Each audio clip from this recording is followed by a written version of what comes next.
one or two where I start, and then they bring up the rear and correct me and add the detail. So first one from Tim Wallace of the Daily Telegraph: what is the distributional effect of the budget between essentially public and private sector employees? Broadly speaking, of course, we expect most of the cost straight up to go through to private sector employees. The public sector is explicitly protected in the sense of the money that goes to the public sector to pay for the cost. Nevertheless, you would expect in the medium term public sector pay to track that in the private sector. So this is not necessarily a great boon to public sector employees. Stuart, did you want to add anything to that? No, I mean, I think to my mind, the first order effect is yes, this is a tax rise for the for the private sector relative to the public sector. The public sector does better in that sense. Yeah, to the extent that public sector wages will track private sector wages, that doesn't necessarily mean that the individual employees will end up paid a lot more. It partly depends on the substitutability of how easily people can move between public and private sectors. It could be that the public sector basically ends up hiring more people who would otherwise have worked in the private sector. But broadly speaking, we are seeing, the state getting bigger relative to the private sector. Absolutely. I think it's also worth saying that, of course, for individual bits of the public sector, hiring an employee will now become more expensive relative to spending that money in other ways. So just as in the private sector, the trade-off between using a person and using some other way of spending that money will move against employing the extra person. The next one down, I'll start off with just ones at the top and then I'll be a little bit more selective. Is this an anti-green budget with bus fares up, rail fares up, fuel duty not going up, and so on? I think the answer is some and some. I mean, broadly speaking, no, not anti-green, because there is quite a chunk, as B said, of additional investment to the energy and net zero department, specifically aimed at meeting climate change targets, but of course, once again, failing to increase petrol duty in line with inflation. In other words, cutting real terms duty on driving petrol and diesel cars, something which has happened every year for the last 15 years, is hardly designed to help us move away from those vehicles. No hint either, on the other hand, of a replacement tax on electric vehicles. So the long-term costs of losing all of that revenue is going to be very, very big indeed. Unless, just very quickly, do any of my colleagues want to come in on was this anti-green, or shall I move on? I'll move on. Love the next one from Gavin Bailey. Did they bottle it by not attempting the hard work of reforming tax overall? Well, they certainly haven't done much in the way of tax reform in this budget. At one level, I'm not that surprised, and perhaps we should give them another chance. There's been a lot of speculation or suggestions that they waited too long for this budget, but it's really not very long if you are going to engage in serious reform. If you were going to really do serious reform of the details of capital gains tax, for example, you might have needed a little bit longer. On the other hand, they could quite easily have indicated a direction of travel on, as it says here, stamp duty, council tax, and many other taxes, and we really didn't see any of that. As I have said, I'm deeply disappointed by what's happening with stamp duty, increasing it on second properties. Now, we might not worry very much about people rich enough to buy a second property or who are becoming a landlord, but that's not a reason to increase taxes on them, to reduce transactions in the housing market, to increase the incentive for owner occupation, to in the long run increase private rent. So that was deeply disappointing. Helen, do you want to have a little bit of a rant about tax reform? Hello, how kind of you. I mean, I guess I need to echo that and to say, I think I am feeling pretty grumpy about the kind of like the missed opportunity, partly just because there's so much to be fixed. If you can't get started now, when can you get started? I think there is something to be said for, come out of the doors, you've got a new government, you've got a majority, get going so that you've got some time for some of the effects of that to start feeding through and for you to start seeing the benefits of tax reform. If you wait until the end of the parliament to start doing this stuff, you just aren't going to see the benefits. I think a bigger picture, and we've said at every presentation I've ever given that you should do tax reform, but the more you're pushing up taxes to these historically high levels, the even more important I think it is to try to do things that mean that those taxes are less damaging for growth, rather than just saying, yeah, they're damaging, we'll make them a bit more damaging. So yeah, I would have loved to see more tax reform. Unsurprising. I think, look, to be fair, this is only whatever it is, 3 or 4 months into the new government. Let's give them one more budget. I think if you're going to do serious tax reform, you probably need to do it early in a parliament. Next budget will still be relatively early, and they will have had time to catch their breath and think about it. So I think it'd be fair to say that this is not a spectacular start, and not much evidence at the moment. But I think it is reasonable to withhold judgment. But I think this time next year, I think that judgment will become much more clear.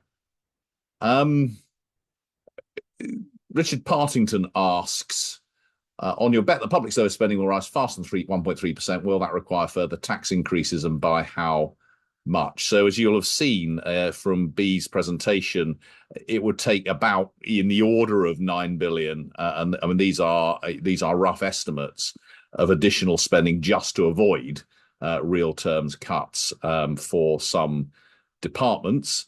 My guess is that, given the ambitions of the government and the situation of public services, the number that we'll end up with will be more than 9 billion. But Ben, did you want to sort of speculate on that a bit, particularly given those lovely charts that B presented are based on work that Ben did a while ago? He's very proud of them, so let him speak about them a bit.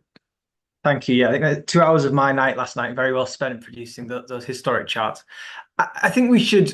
There is a world in which the plans announced yesterday are enough. I think there is a world in which you can do a short-term funding injection, clear some of those temporary backlogs, or hopefully temporary backlogs in the court system, in the NHS, turn the prisons around, shore up services, things like asylum pressures start to dissipate, maybe the economy's on a more even keel. There's a world in which this is enough, but I think we have to at least acknowledge, given the lessons from history, that when the government gets around to actually allocating those tight spending plans, it discovers actually they're not quite enough. We're going to have to find some more cash rules, which brings, if they don't get lucky on growth, brings tax rises back into play. I think one final thing I'd say, which actually relates to one of the other questions, maybe I can do two in one. Depends on the NHS. It depends on the NHS and how quickly and effectively it can turn this funding injection into improved performance. A lot will depend on the productivity performance of the NHS. There are some tentative signs that we should be optimistic there. It looks like some of the pandemic hit looks to be unwinding. NHS activity levels are up really quite a lot. That's part of the reason why the NHS is getting more cash, is to compensate them for that. And so if the NHS turns around and can survive on lower funding increases going forwards, because it's magically improving its productivity with this injection of cash and capital, maybe. But I think history would suggest don't bet too much on that. Yeah, that was quite upbeat of you, Ben. I mean, you can't be betting much on the NHS not needing more money. Well, it's going to need more money, but the question is, if the NHS can live on 2.5%-3% per year rather than 4% per year, that opens up a lot more money for other things. And if spending big upfront on capital for the NHS leads to a substantial productivity improvement, it's conceivable at least that these plans might not be quite so tight for those unprotected areas. And as I say, if the upfront injection clears a lot of those temporary pressures out the way, wipes the slate clean, maybe. I mean, I think it's unlikely, but there's at least a case there that could be made. I think more likely is that faced with the having to impose some cuts on struggling areas like local government or courts or whatever, we see spending top ups. I still think that's most likely, but I'm trying to give the government at least some benefit of the doubt. Excellent. There's several questions here actually asking in slightly different ways the same thing, which is, given that we've said that the 25 billion in the scorecard from national insurance, the net effect of that won't actually raise that much. Will the Chancellor, is there an additional black hole there? Will the Chancellor need to come back to raise more money and so on? The answer to that is no. The overall forecast for the public finances take account of the fact that the net impact of this will be a lot smaller than the amount in the scorecard. So that is, as far as we're concerned, properly accounted for in the public finance numbers. Unless any of my colleagues want to jump in and say that I've got that wrong, we should probably move on to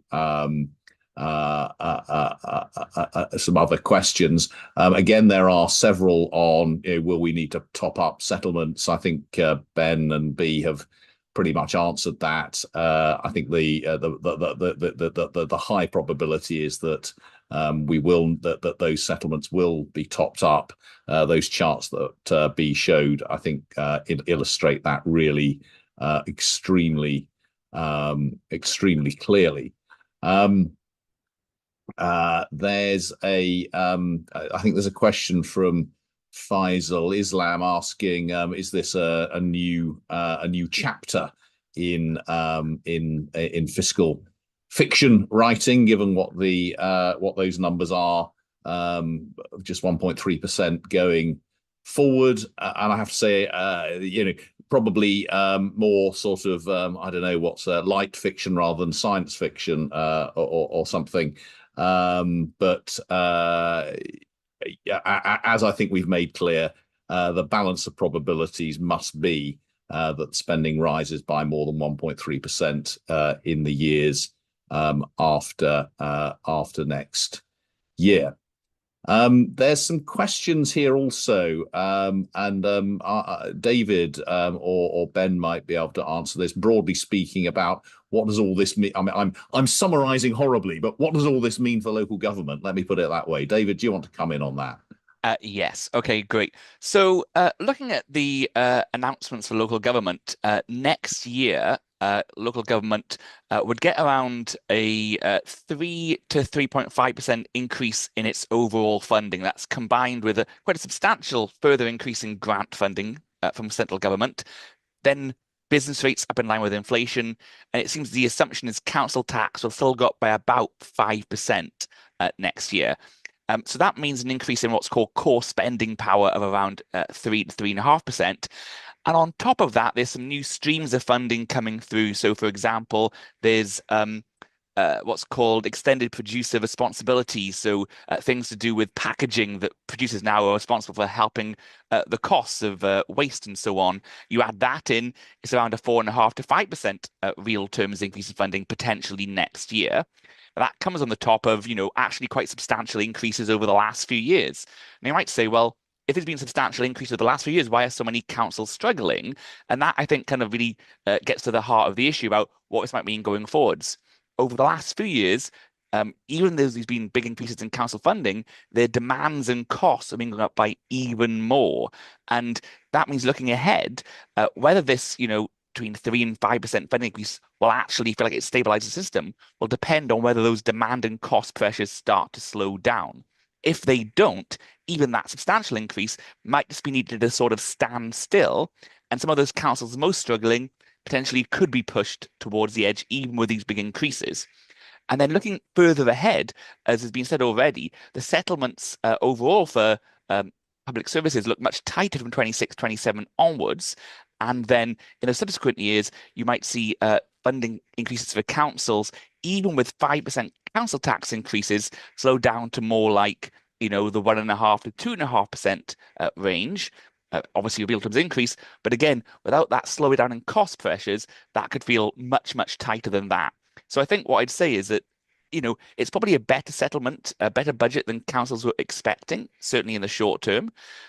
But both next year and certainly beyond, a lot will depend on, can councils get a control of the demands and costs? Can you reform provision? Can changes to, for example, SEND or the adult social care, children's social care markets, can that really address costs? Because if not, if costs continue to rise as they have in the last few years, even quite substantial increases could still feel very, very tough for councils.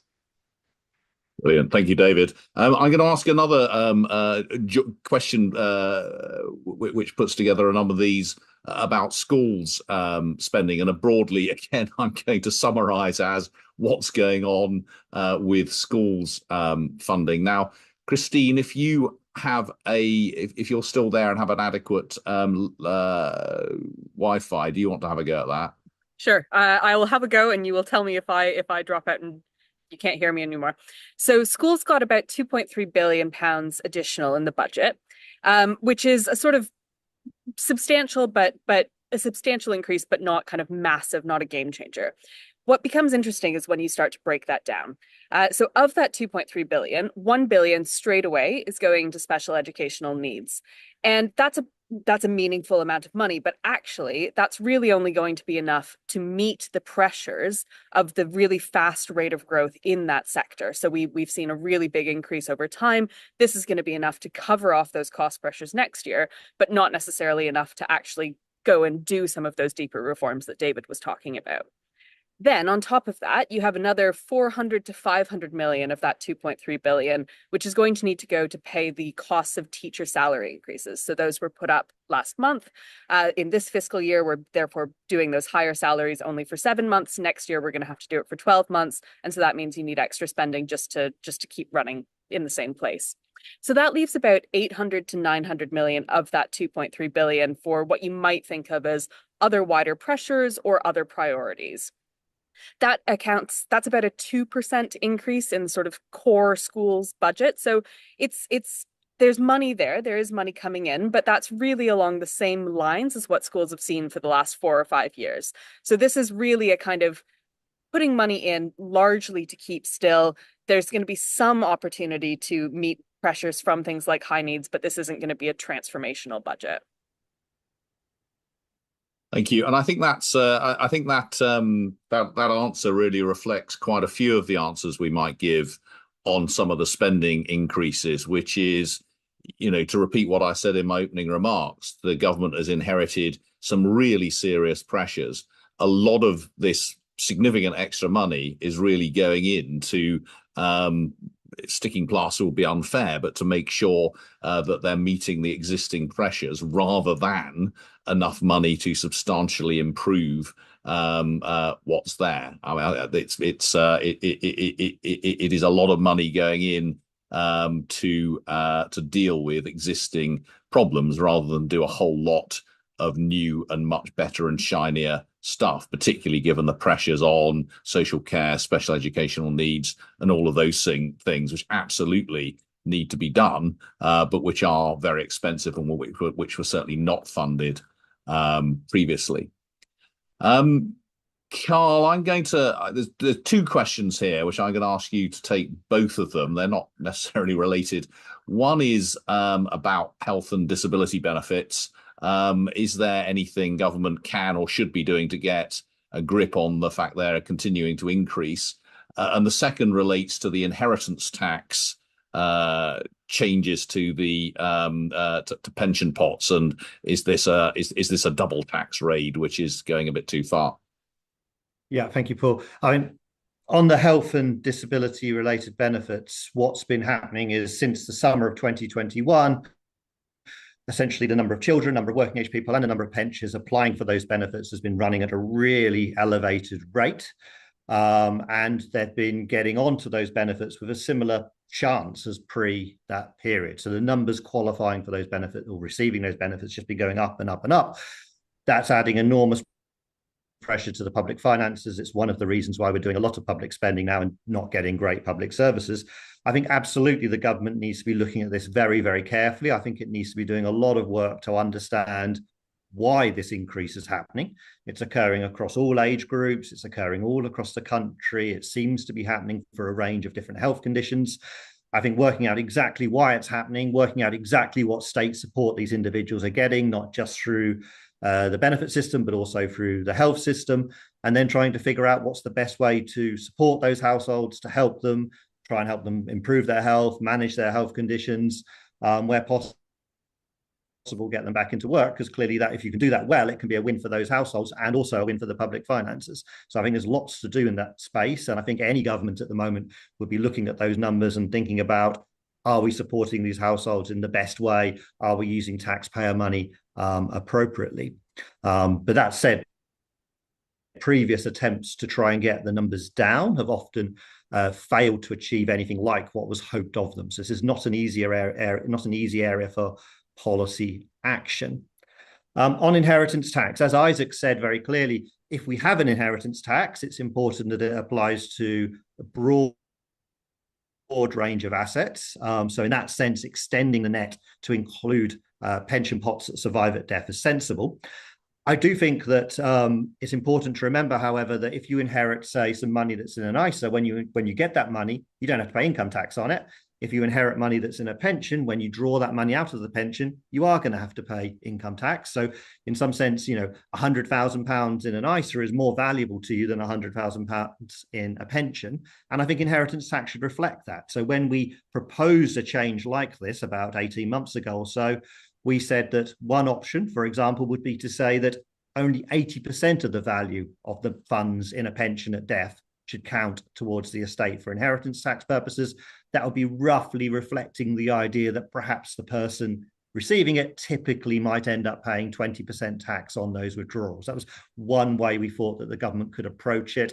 There's a little bit of time before this gets legislated, and I do certainly hope that they acknowledge the fact that receiving a pension as an inheritance is not quite the same as receiving other assets. Brilliant, thank you. There's two or three questions here which essentially are along the same lines, including from Harriet Line of the Daily Mail, which is, given what we've said, is there a risk of a further tax increases down the line to avoid, given the how thin the net margins are against meeting the fiscal rules and what we know about spending rises after next year? I think the answer is yes, there must be a risk that will occur. I'm guessing that the Chancellor is hoping for better news on, for example, growth, for example, debt interest payments, for example, disability benefit payments. I don't think it's entirely, I don't think it's unreasonable at this stage not to be announcing bigger tax rises. But if everything stays the same in terms of the forecast, and the only thing that moves is the spending, as we have made clear, as B has said, as Ben has said, as I have said, it seems more likely than not that spending will grow relative to what's in here. So if nothing else changes in the forecast, and particularly if we continue not to increase petrol duties, I think other taxes will likely have to rise. I really should restate what I said in my opening remarks, that this is a decade of tax rises and spending rises. The last parliament was, I think, the biggest tax rises of any parliament, certainly since the war. This parliament, this budget is another significant one. Avoiding that would require a radical change to the way in which we run and what we offer from our welfare state, and that doesn't, as I've said, appear at the moment to be on the political agenda. What else do any of my colleagues, are there any particular, let me throw it to you, are there any particular questions here which any of you is desperate to jump in and give your two penneth on? Got one strictly factual question I can answer about whether public sector employers are being compensated for national insurance, to which the answer is yes. It hasn't been allocated down to departments yet, but there is 5 billion or so built into plans to make public sector employers whole again on that. Going forwards, there'll still be on the margin incentives. It'll change the marginal cost of hiring an extra person, but that is very much in there. I suppose one open question is, if you're a social care provider and you're a private sector organization, I think there's a line somewhere that suggests they might get compensated, but they're not going to be compensated for increases in the minimum wage, for example. So there could still be big cost pressures in the system, but the short version to answer that question is just yes. Great. There's another factual question here, which I'm going to go to Tom Waters for. Treasury says the increase in national living wage is worth £1,400 to a full-time worker. How much does that mean in terms of disposable income for a worker, particularly if they are paying income tax, national insurance, and universal credit? So if you're paying tax and you're on UC, the effective tax rate you face is something in the order of 70%. So you'd be gaining something more like £400, £500, something like that, and that's not accounting for that's all just in nominal terms. Obviously, inflation's going up as well, so the real terms rise. Someone in that situation would be certainly not zero, but definitely more modest. I think it's a very good exemplification of why increases in the national living wage are very much not the same as doing things to help the very poorest people, because the people benefiting from the lowest for the national living wage, who are on the lowest household incomes, will actually get a smaller benefit from it than people benefiting from the national living wage who have higher household incomes, perhaps because they're living with parents or a partner who is earning more than that. And of course, if you're not in work at all, you don't benefit. That's not to diss in any sense the national living wage. It's just to be very clear, it is a different thing to policies which are aimed at helping those on the very lowest household incomes. We are already over time.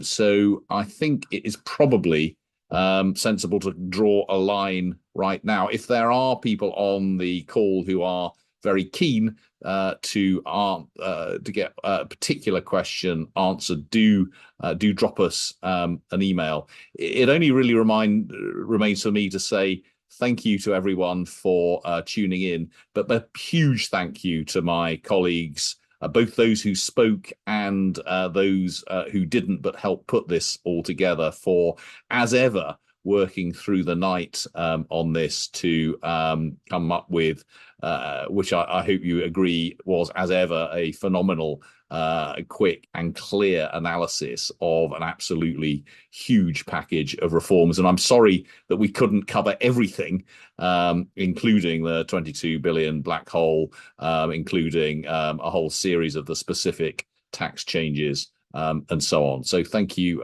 to everyone, and we will see you next time.